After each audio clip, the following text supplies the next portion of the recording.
الحمد لله نحمده ونستعينه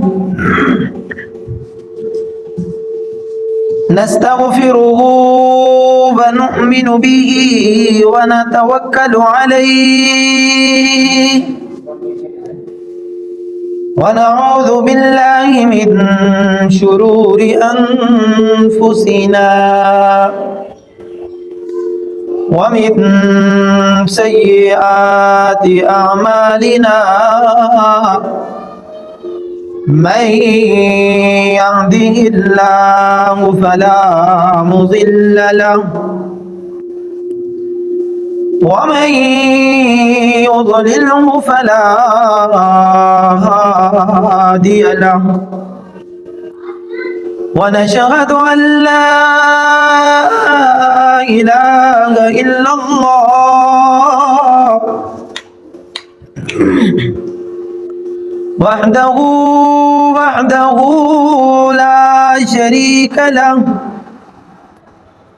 لا شريك له ولا نذير له ولا وزير له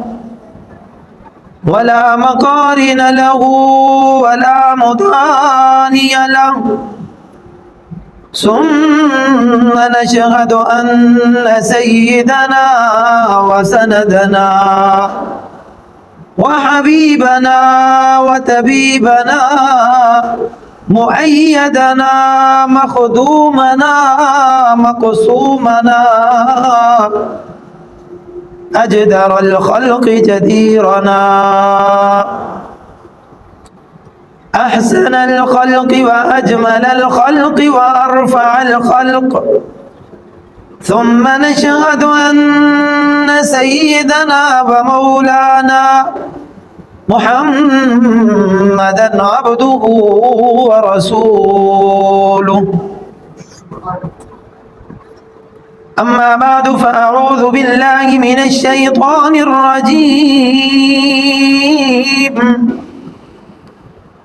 بسم الله الرحمن الرحيم لقد رضي الله عن المؤمنين إذ يبايعونك تحت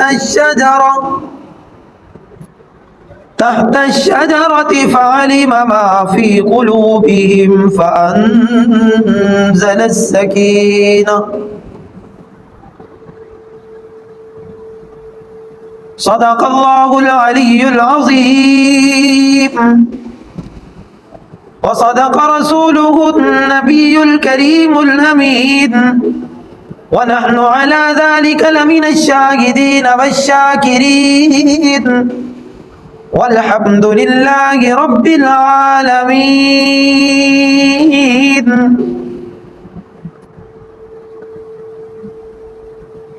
وقال النبي صلى الله عليه وسلم إنما الأعمال بالنيات أو كما قال عليه الصلاة والسلام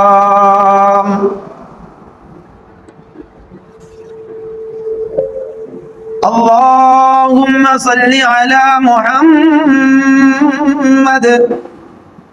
وعلى آل محمد كما صليت على إبراهيم وعلى آل إبراهيم إنك حميد مجيد اللهم بارك على محمد وعلى آل محمد كما باركت على إبراهيم وعلى آل إبراهيم إنك حميد مجيد یا رب صل وسلم دائما ابدا على حبيبك خير الخلق كلهم.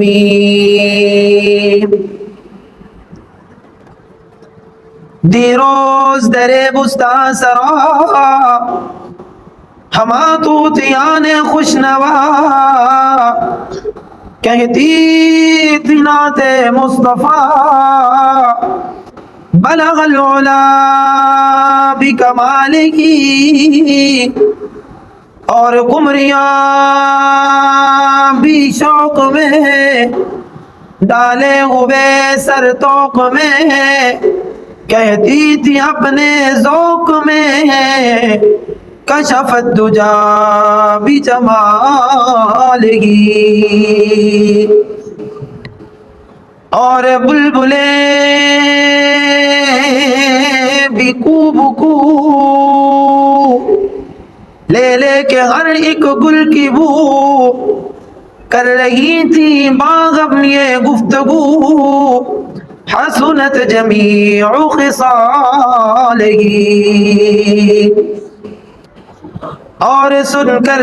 چڑیوں کی چگ چگے انسان بھلا کیوں چپ رہے، لازم ہے اس پر کہ وہ یوں کہے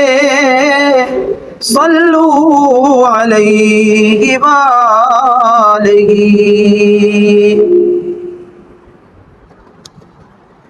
انتہائی واجب الاحترام، قابل عزت احترام میرے بھائیوں، دوستوں اور بزرگوں، گھر میں بیٹھ کر سننے والی میری محترمہ مکرمہ معززہ ماؤں، بہنوں اور بیٹیوں، اللہ وحدہ لا شریک کا جس قدر بھی شکر اور جس قدر بھی حمد و ثنا بیان کی جائے وہ کم ہے کہ مالک دو جہان، خالق دو جہان، رازق کل کائنات نے رسول اللہ صلی اللہ علیہ وسلم کا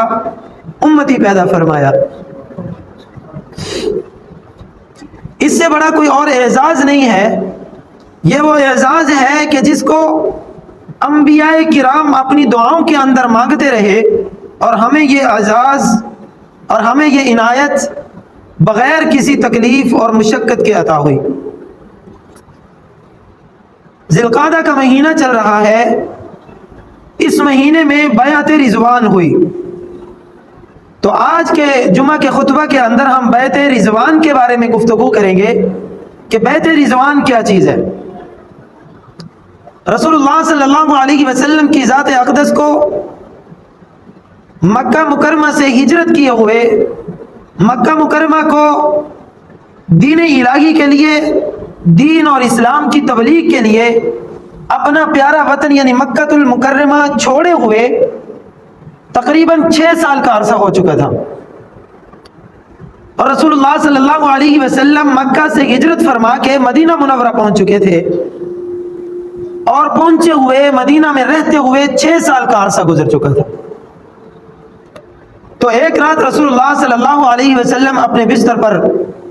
آرام فرما رہے تھے کہ رسول اللہ صلی اللہ علیہ وسلم نے خواب میں دیکھا کہ آپ صلی اللہ علیہ وسلم نے بیت اللہ کا طواف کیا ہے اور صفا مروہ کی سعی کی ہے، اور رسول اللہ صلی اللہ علیہ وسلم میں سے بعض جو رسول اللہ صلی اللہ علیہ وسلم کے ساتھ، نبی کریم صلی اللہ علیہ وسلم کے ساتھ جو لوگ عمرہ کر رہے تھے، انہوں نے عمرہ کی ادائیگی کے بعد بعض نے پورے سر منڈوا دیے اور بعض نے صرف اپنے بال کٹوائے. یہ وہ خواب تھا جو رسول اللہ صلی اللہ علیہ وسلم نے رات کو دیکھا، اور صبح اٹھ کے مسجد میں جب نماز کے بعد صحابہ کرام کا مجمع لگا تو اللہ کے رسول صلی اللہ علیہ وسلم نے اپنا یہ خواب مبارک صحابہ کرام کے سامنے بیان فرمایا. صحابہ کرام رسول اللہ صلی اللہ علیہ وسلم کا یہ خواب سن کر کے بڑا مبارک خواب ہے کہ رسول اللہ صلی اللہ علیہ وسلم نے اور ہم نے مل کر عمرہ کیا ہے، تو یہ بڑا بابرکت اور مبارک خواب تھا، تو صحابہ کرام کے چہرے کھل اٹھے، اور آپ صلی اللہ علیہ وسلم کے خواب بیان کرنے کے بعد صحابہ کرام میں ایک خوشی کی لہر دوڑ گئی کہ 6 سال کا عرصہ گزر چکا ہے، ہم نے اپنا وطن نہیں دیکھا، اور جب کہ کوئی مبارک میسج اور پیغام خواب کے ذریعے آیا ہے، تو وہ بھی عمرے کے ساتھ کہ ہم اپنے وطن میں واپس جائیں گے۔ ظاہر سی بات ہے ہر انسان کو اپنا آبائی وطن، اپنا آبائی علاقہ، جہاں پہ انسان کی پیدائش ہوئی ہو، جہاں پہ بچپن گزرا ہو، پھر جوانی گزری ہو، لڑکپن گزرا ہو، تو وہ علاقہ، وہ مقام، وہ جگہ انسان کو بہت پیاری ہوتی ہے۔ چونکہ مکہ مکرمہ میں رسول اللہ صلی اللہ علیہ وسلم کی پیدائش ہوئی، اور باقی وہ تمام صحابہ جو ہجرت کر کے مکہ سے مدینہ چلے گئے تھے، ان کا بھی اصل وطن، آبائی وطن تو مکہ مکرمہ ہی تھا۔ تو اپنا وطن واپس دیکھنے کے لیے اور اپنے وطن میں واپس جانے کے لیے صحابہ کرام بہت خوش تھے کہ ہمیں اپنے گھر بار دیکھنے کا موقع نصیب ہوگا، اپنوں سے ملنا نصیب ہوگا، اور سب سے بڑھ کر یہ کہ بیت اللہ کا طواف نصیب ہوگا۔ تو صحابہ کرام نے رسول اللہ صلی اللہ علیہ وسلم کو ارشاد فرمایا کہ یہ خواب جو ہے یہ حقیقت ہے، لہٰذا ہمیں عمرے کی تیاری کرنی چاہیے۔ اور رسول اللہ صلی اللہ علیہ وسلم نے مدینہ کے ارد گرد جتنی آبادیاں تھیں ان سب میں اعلان کروا دیا کہ اللہ کے رسول صلی اللہ علیہ وسلم عمرہ کے لیے تشریف لے جائیں گے، تو عام اعلان کروا دیا کہ رسول اللہ صلی اللہ علیہ وسلم کی معیت میں آپ کے ساتھ جو مسلمان بھی عمرہ کرنا چاہے اس کو عام اجازت ہے۔ تو ارد گرد کے بہت سے صحابہ کرام اور مدینہ منورہ کے بہت سے مسلمان صحابہ کرام وہ رسول اللہ صلی اللہ علیہ وسلم کے ساتھ عمرہ کے لیے تیار ہو گئے، اور رسول اللہ صلی اللہ علیہ وسلم یہ ذی القعدہ کے مہینے میں، یہ جو مہینہ اب چل رہا ہے، اسی مہینے میں رسول اللہ صلی اللہ علیہ وسلم نے عمرہ کا ارادہ فرمایا۔ اور جب رسول اللہ صلی اللہ علیہ وسلم مدینہ منورہ سے عمرہ کی نیت سے نکلے تو اس وقت صحابہ کرام کی تعداد حضرت جابر بن عبداللہ کی روایت کے مطابق 1500 تھی، یعنی 1500 صحابہ کرام کا رسول اللہ صلی اللہ علیہ وسلم کی معیت میں یہ قافلہ یہ عمرہ کی نیت سے مکہ مکرمہ روانہ ہوا، اور اس قافلے کے پاس سوائے حفاظتی سامان کے، حفاظتی تلواروں اور تیروں کے، کوئی جنگ کرنے کا سامان نہیں تھا۔ یا صحابہ کرام میں سے ہر ایک نے کوئی ایک جانور جو ہے وہ ذبح کرنے کی نیت سے ساتھ لیا ہوا تھا، اور باقی سواریاں تھیں اور باقی سفر کا سامان تھا، اس کے علاوہ کوئی جنگ و جدل کا سامان نہیں تھا۔ چونکہ عمرہ کی نیت سے نکل رہے تھے تو کوئی خاص قسم کی تیاری بھی نہیں تھی سوائے سفری تیاری کے۔ اب یہ 1500 افراد پر مشتمل یہ قافلہ ذوالحلیفہ کے مقام پر پہنچا۔ مقام ذوالحلیفہ جو ہے یہ وہ مقام ہے کہ جب کسی شخص نے حج یا عمرہ کی نیت کرنی ہو، ارادہ کرنا ہو، اور وہ شخص مدینہ سے مکہ کی طرف آ رہا ہو، تو یہ راستے میں ایک مقام ہے جس کا نام ہے ذوالحلیفہ۔ اس مقام پر پہنچ کر حاجی جو ہے وہ احرام باندھ لیتے ہیں، اور یہ مکہ مکرمہ کی تمام اطراف میں چند مقام مقرر کر دیے گئے ہیں کہ جو شخص جس سائیڈ سے بھی آئے وہ اس مقام پر پہنچ کر احرام باندھ لے۔ تو رسول اللہ صلی اللہ علیہ وسلم کا جب قافلہ ذوالحلیفہ پر پہنچا تو یہاں رسول اللہ صلی اللہ علیہ وسلم نے تمام صحابہ کرام کو حکم ارشاد فرمایا کہ سارے صحابہ احرام باندھ لیں عمرے کی نیت سے۔ صحابہ نے احرام باندھ لیا۔ اب احرام باندھنے کے بعد یہاں سے قافلہ ذرا آگے چلتا ہے تو آگے ایک مقام ہے، مقام غدیر۔ وہاں پر اس سارے قافلے نے پڑاؤ کیا تو وہاں پر رسول اللہ صلی اللہ علیہ وسلم نے اپنے ایک صحابی کو جو جاسوسی کا کام کرتا تھا، رسول اللہ صلی اللہ علیہ وسلم نے اس صحابی کو جاسوسی کرنے کے لیے آگے مکہ کے حالات معلوم کرنے کے لیے بھیجا کہ مکہ کے حالات کیا ہیں، ذرا اگلا سفر ہم نے شروع کرنا ہے تو سفر شروع کرنے سے پہلے سفر کے حالات معلوم کر لیے جائیں، ارد گرد کے جو قبائل اس راستے میں آئیں گے ان کے حالات معلوم کر لیے جائیں کہ وہ کیا کر رہے ہیں۔ تو یہ جاسوس بن کر جو صحابی گئے یہ واپس آئے اور انہوں نے رسول اللہ صلی اللہ علیہ وسلم کو اطلاع دی کہ مکہ کے لوگوں کو ہماری اطلاع ہے اور وہ ہمارے ساتھ جنگ کی تیاری کر رہے. اور خود حضرت خالد بن ولید رضی اللہ تعالی عنہ جو اس وقت تک مسلمان نہیں ہوئے تھے، وہ 200 پہلوانوں کا 200 مسلح افراد کا لشکر، جو 200 افراد پر مشتمل قافلہ ہے اور وہ بڑے جنگجو قسم کے لوگ ہیں، وہ قافلہ تیار کر کے ہمارے ساتھ جنگ کے لیے نکل پڑے ہیں. کون بھلا؟ حضرت خالد بن ولید رضی اللہ تعالیٰ عنہ. اور حضرت خالد بن ولید رضی اللہ تعالیٰ عنہ یہ وہ صحابی ہیں کہ جنہوں نے حالت کفر میں بھی اور حالت اسلام میں بھی جتنی جنگیں لڑی ہیں کسی جنگ میں ہارے نہیں ہیں. تو حضرت خالد بن ولید رضی اللہ تعالیٰ عنہ کے بارے میں رسول اللہ صلی اللہ علیہ وسلم کو پہلے سے معلوم تھا کہ یہ بہت بڑا جنگجو ہے. تو رسول اللہ صلی اللہ علیہ وسلم چونکہ جنگ کی نیت سے نہیں نکلے تھے، احرام بھی باندھ لیا ہوا تھا عمرے کا، تو اب رسول اللہ صلی اللہ علیہ وسلم نے صحابہ کرام سے مشورہ کر کے اپنا راستہ چینج کر لیا کہ ہمیں راستہ چینج کر کے چلنا چاہیے. راستہ چینج کر کے رسول اللہ صلی اللہ علیہ وسلم مقام حدیبیہ پر پہنچ گئے. مقام حدیبیہ جو ہے، حدیبیہ ایک کنویں کا نام ہے اور یہ مکہ مکرمہ سے صرف 24 میل کے فاصلے پر ہے. یعنی رسول اللہ صلی اللہ علیہ وسلم مکہ مکرمہ کے بالکل قریب پہنچ چکے تھے. اب یہاں آ کے حدیبیہ کے مقام پر پڑاؤ کیا. سخت گرمی کا موسم ہے اور ایک لمبا 400 میل کا سفر کر کے یہ پورا قافلہ عمرے کی نیت سے یہاں پہنچا. پڑاؤ کیا. جس جگہ پڑاؤ کرنا پڑا وہاں صرف ایک چھوٹا سا چشمہ ہے اور وہاں سے جب جانوروں نے اور کچھ انسانوں نے اپنی ضرورت کے مطابق پانی لیا تو وہ چشمہ بھی خشک ہو گیا. اس چشمے میں جو پانی تھا وہ خشک ہو گیا. اب صحابہ کرام واپس رسول اللہ صلی اللہ علیہ وسلم کے پاس آئے. فرمایا یا رسول اللہ، ایک ہی چشمہ اور ایک ہی کنواں تھا کہ جس سے جانوروں نے بھی پانی پیا اور تمام صحابہ نے بھی پیا، اب وہ چشمہ اور وہ کنواں بھی خشک ہو گیا، اس کے اندر اب اور کوئی پانی موجود نہیں ہے اور بڑی پریشانی ہے، پیاس کی شدت ہے اور پانی نہیں مل رہا. تو اللہ کے رسول صلی اللہ علیہ وسلم نے اپنی ترکش میں سے ایک تیر نکالا اور تیر نکال کے اس مقام پر پہنچے اور اس چشمے کے اندر وہ تیر گاڑ دیا. جو چشمہ خشک ہو چکا تھا اس کے اندر جو ہی اللہ کے رسول نے وہ تیر گاڑا، اس چشمے سے پانی کے فوارے ابل پڑے اور اس قدر پانی نکلا کہ صحابہ کرام نے جتنے دن وہاں پڑاؤ کیا وافر مقدار میں 1500 کی جماعت نے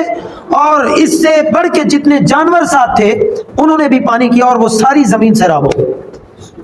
اور جب تک جتنے دن وہ لشکر وہاں موجود رہا، پانی موجود رہا، جو ہی لشکر نے وہاں سے کوچ کیا تو پانی خشک ہو گیا. اب جب رسول اللہ صلی اللہ علیہ وسلم مزید آگے بڑھے تو ادھر سے کفار اپنے جاسوس بھیجتے اور مختلف قسم کے لوگ بھیج کر معلوم کرتے کہ ان کا کیا حال ہے، اور ادھر سے رسول اللہ صلی اللہ علیہ وسلم اپنے آدمی بھیجتے کہ وہاں کیا سچویشن ہے، وہاں کیا حالات کیا ہیں.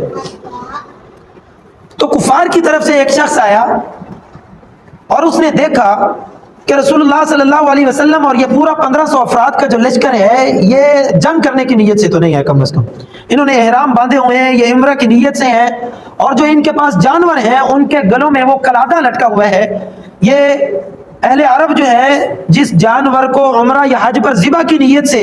وہ اپنے ساتھ لے کے چلتے تھے تو ان جانوروں کے گلے میں کوئی ایک خاص چیز لٹکا دیا کرتے تھے جس کو عربی میں قلادہ کہتے ہیں. اب یہ والا جو جانور تھا اس پر نہ تو سواری کیا کرتے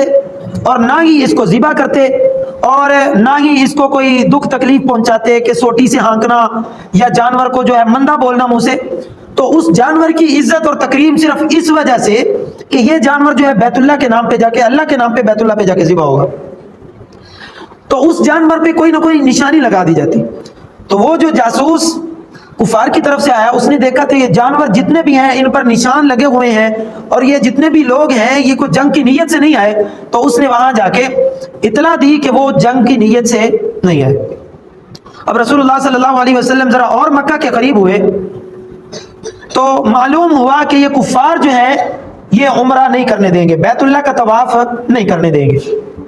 تو اللہ کے رسول صلی اللہ علیہ وسلم نے صحابہ کرام کو جمع فرمایا. مشورے کے لیے جمع فرمایا اور اللہ کے رسول صلی اللہ علیہ وسلم نے مشورہ کیا کہ اب کیا کرنا چاہیے. تو مشورے میں یہ طے ہوا کہ ایک پیغام رساں، ایک سفیر جو ہے وہ کفار مکہ کے پاس، مشرکین مکہ کے پاس بھیجنا چاہیے اور ان کو بتانا چاہیے کہ ہم جنگ کی نیت سے نہیں آئے، ہم امن کی نیت سے آئے ہیں اور بیت اللہ کا طواف کرنے آئے ہیں. اور عرب کا یہ اصول تھا کہ جس شخص کے بارے میں معلوم ہو جاتا کہ یہ طواف کی نیت سے آ رہا ہے اس کو کچھ نہیں کہتے تھے اگرچہ دشمن ہو. لیکن رسول اللہ صلی اللہ علیہ وسلم کے معاملے میں ان کا جو یہ رویہ تھا یا یہ روایت تھی وہ الٹ تھی کہ اللہ کے رسول صلی اللہ علیہ وسلم کو دشمنی میں آ کر عمرہ نہیں کرنے دینا. اس کے علاوہ کوئی کافر آ رہا ہے، کوئی اور آ رہا ہے تو اس کو عمرہ کرنے کی اجازت تھی. یہ ان کی روایت تھی کہ اللہ کے گھر کا طواف کرنے سے کسی کو روکتے نہیں تھے. اب مشورہ ہوا تو رسول اللہ صلی اللہ علیہ وسلم نے حضرت عمر رضی اللہ تعالی عنہ سے فرمایا کہ آپ تشریف لے جائیں، ذرا آپ اپنے قبیلے کے سرداروں میں سے ہیں، آپ جائیے اور وہاں جا کے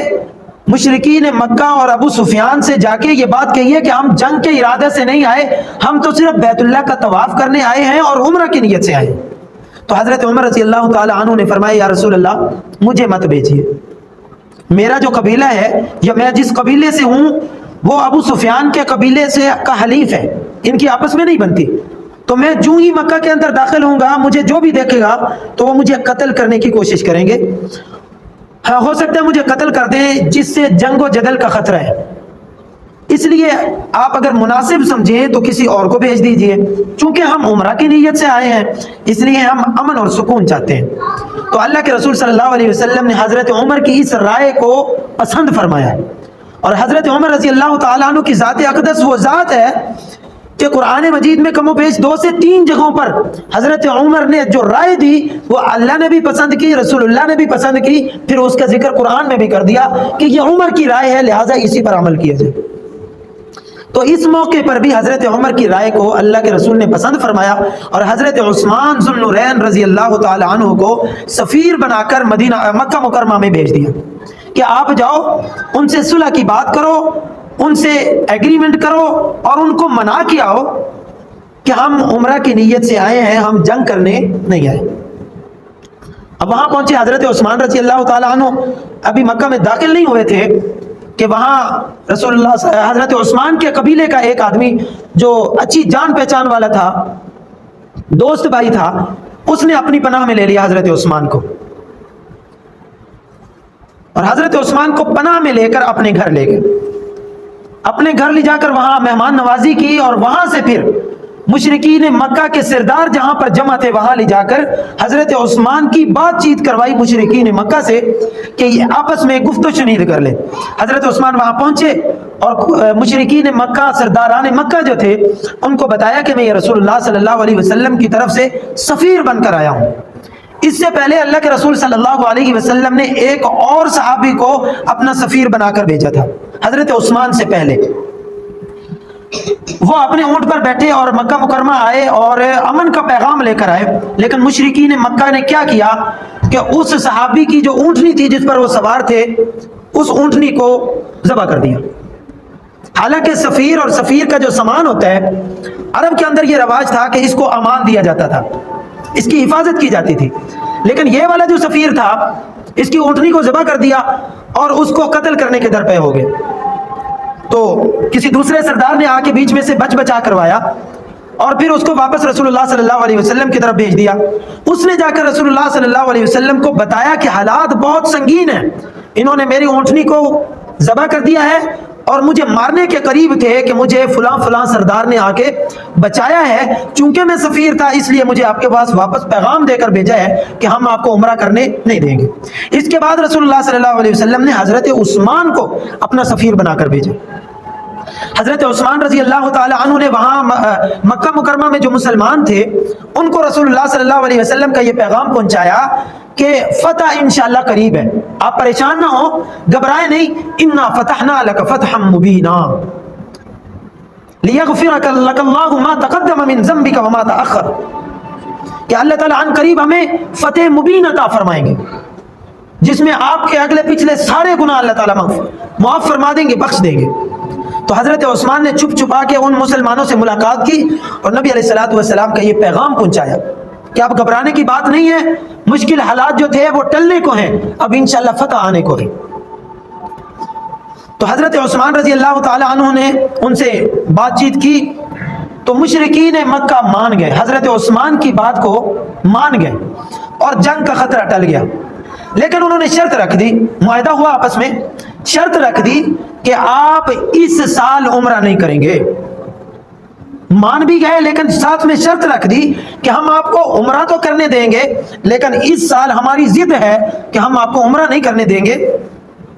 آپ اگلے سال آئیے، اگلے سال آئیے، اس سال واپس چلے جائیے۔ اب سارے 1500 صحابہ کرام وہ عمرہ کی نیت سے احرام باندھے ہوئے ہیں اور ان پر یہ شرط لاگو کی جا رہی ہے کہ اس سال عمرہ نہیں کرنے دیں گے بلکہ آپ اگلے سال آئیے۔ اب یہ شرط ماننے کے لائق نہیں تھی۔ دوسری شرط یہ رکھی کہ اگلے سال جب آپ حج کرنے آئیں گے تو اپنے ساتھ ہتھیار نہیں لائیں گے، اور اگر کوئی ہتھیار ساتھ آئے گا تو وہ تلوار نیام میں ہوگی اور تیر جو ہے وہ ترکش میں رہیں گے، اور کوئی جنگی گھوڑے اور جنگی ساز و سامان بھی ساتھ نہیں لائیں گے۔ اس قسم کی بڑی عجیب سی شرائط۔ حضرت عثمان رضی اللہ تعالی عنہ واپس گئے رسول اللہ صلی اللہ علیہ وسلم کے سامنے، جب یہ شرائط رکھی تو اللہ کے رسول صلی اللہ علیہ وسلم نے ناگواری کا اظہار فرمایا۔ اس سے پہلے جب حضرت عثمان رضی اللہ تعالی عنہ کفار سے یہ معاہدہ کر رہے تھے اور یہ باتیں ہو رہی تھیں، تب حضرت ابو سفیان جو ہیں یہ حضرت عثمان کو لے کر اپنے گھر پناہ دینے کے لیے چلے گئے۔ 1-2 دن پناہ میں رہے تو مکہ کے اندر جو مسلمان تھے ان کے اندر یہ بات پھیل گئی کہ حضرت عثمان چونکہ منظر عام پر نہیں آ رہے، اس لیے نعوذ باللہ ان کو شہید کر دیا گیا۔ اور یہ اڑتی خبر رسول اللہ صلی اللہ علیہ وسلم کے پاس بھی پہنچ گئی کہ جس بندے کو، جس شخص کو، جس صحابی کو میں نے سفیر بنا کر بھیجا تھا، انہوں نے اس کو شہید کر دیا۔ تو اللہ کے رسول صلی اللہ علیہ وسلم وہاں جس جگہ پر قیام پذیر تھے وہاں ایک ببول کا درخت تھا، ببول کہتے ہیں یہ کیکر کے درخت کو، یہ بہت بڑا درخت تھا۔ آپ علیہ الصلوۃ والسلام اس ببول کے درخت کے نیچے آرام فرماتے۔ اللہ کے رسول صلی اللہ علیہ وسلم کے پاس جب حضرت عثمان کی شہادت کی خبر پہنچی تو سخت غصے میں آئے اور صحابہ کرام کو قریب فرمایا اور فرمایا آج میں تم سے ایک بیعت لوں گا کہ تم میرے ہاتھ پر مجھ سے وعدہ کرو گے کہ عثمان کا بدلہ لیے بغیر ہم مکہ سے واپس نہیں جائیں گے۔ جب تک 1500 میں سے کوئی ایک فرد بھی زندہ ہے وہ مکہ مکرمہ واپس نہیں جائے گا جب تک کہ عثمان کا بدلہ نہیں لے لیتے۔ اب 1500 صحابہ مختلف ٹولیوں کی شکل میں آتے، اللہ کے رسول صلی اللہ علیہ وسلم اپنا ایک ہاتھ نیچے رکھتے، باقی صحابہ اپنا ہاتھ اوپر رکھتے اور یہاں ایک دوسرے سے بیعت کرتے، موت کی بیعت، جہاد کی بیعت کہ حضرت عثمان کا بدلہ لیے بغیر واپس کوئی شخص زندہ واپس نہیں جائے گا۔ اور پھر اللہ کے رسول صلی اللہ علیہ وسلم اپنا دوسرا ہاتھ حضرت عثمان کی طرف سے صحابہ کے ہاتھ پر رکھتے، یعنی آپ علیہ الصلوۃ والسلام کا ایک ہاتھ نیچے، آپ کے ہاتھ پر صحابہ کے ہاتھ، اور صحابہ کے ہاتھوں پر پھر اللہ کے رسول کا دوسرا ہاتھ ہوتا، اور یہ ہاتھ حضرت عثمان کی طرف سے ہوتا کہ یہ عثمان کی طرف سے بیعت ہے کہ ہم ان کا بدلہ لیے بغیر واپس نہیں جائیں گے۔ جب بیعت ہو چکی تو ادھر سے حضرت جبریل امین، روح الامین جو تمام فرشتوں کے سردار ہیں وہ وہی لے کر آئے اور فرمایا لقد رضی اللہ عن المؤمنین اذ یبایعونک تحت الشجرہ، لقد رضی اللہ کہ اللہ تعالیٰ راضی ہو گئے۔ یہاں پر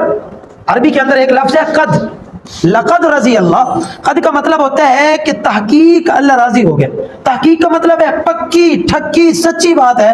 کہ اللہ پاک راضی ہو گئے۔ کس سے راضی ہو گئے؟ اذ یبایعونک تحت الشجرہ، کہ جنہوں نے آپ کے ہاتھ پر بیعت کی ہے تحت الشجرہ، درخت کے نیچے، درخت کے سائے میں، اس ببول اور کیکر کے درخت کے سائے میں جن 1500 صحابہ کرام نے بیعت کی تھی، اللہ پاک ان 1500 صحابہ کرام سے راضی ہے، اور جو جن سے اللہ پاک راضی ہو گیا ان کے بارے میں کیا فرمایا؟ رضی اللہ عنہم ورضوا عنہ، اللہ ان سے راضی ہے اور وہ اللہ سے راضی ہے، اور جس کو یہ رضا والا سرٹیفکیٹ مل گیا ہے وہ سیدھا جنت میں، وہ سیدھا جنت میں۔ اب صحابہ کرام جتنے بھی ہیں، اللہ کے رسول صلی اللہ علیہ وسلم نے مختلف مقامات پر مختلف صحابہ کو جنت کا ٹکٹ عطا فرمایا۔ مثال کے طور پر بدری 313 صحابی جو ہیں جنہوں نے جنگ بدر لڑی ہے، ان 313 کے بارے میں فرمایا رضی اللہ عنہم ورضوا عنہ، یہ پکے جنتی ہیں۔ اسی طرح جو 1500 صحابہ بیعت رضوان کرنے والے ہیں، اسی بیعت کو بیعت رضوان کا نام دیا گیا ہے۔ یہ جو درخت کے سائے کے نیچے ہوئی تھی نا حضرت عثمان کی شہادت کا بدلہ لینے کے لیے، تو ان 1500 کے بارے میں بھی اللہ نے کیا ارشاد فرمایا؟ لقد رضی اللہ عن المؤمنین اذ یبایعونک تحت الشجرہ۔ یہ 1500 صحابہ جو کرام جو ہے اللہ ان سے راضی ہو گیا۔ اب یہ پکے ٹھکے جنتی ہیں۔ فعلم ما فی قلوبہم، اللہ تعالیٰ نے ان کے دلوں کو جان لیا ہے کہ ان کے دلوں کے اندر جو ایمان ہے وہ سچائی پر مبنی ہے۔ فانزل السکینۃ علیہم، اور اللہ رب العزت نے ان پر سکینہ نازل کر دیا۔ یہاں پر اللہ رب العزت فانزل الراحۃ علیہم بھی فرما سکتے تھے کہ میں نے ان پر اپنا فضل فرما دیا، میں نے ان پر اپنی راحت فرما دی، یا میں نے ان پر اپنا فضل فرما دیا۔ اللہ رب العزت جو الفاظ لائے ہیں وہ بڑا زبردست چن کے لائے ہیں۔ فانزل السکینۃ علیہم، اور سکینہ کہتے ہیں رحمت کی، فضل کی، نور کی، برکات کی، تجلیات کی حدوں کو، کہ جب اللہ کا فضل ہو، اللہ کی رحمت ہو، اللہ کی برکات ہو، یعنی اللہ پاک کلی طور پر جس بندے سے راضی ہوتے ہیں تو اس پر اپنا سکینہ نازل فرماتے ہیں۔ تو جن سے اللہ راضی ہوتا ہے ان پر اللہ پاک کیا نازل فرماتے ہیں؟ رحمت نہیں، فضل نہیں، تجلی نہیں، ان پر اللہ رب العزت سکینہ نازل فرماتے ہیں۔ فانزل السکینۃ علیہم، یہ اللہ رب العزت کی ذات اقدس کی بڑائی کے مطابق کوئی ایسا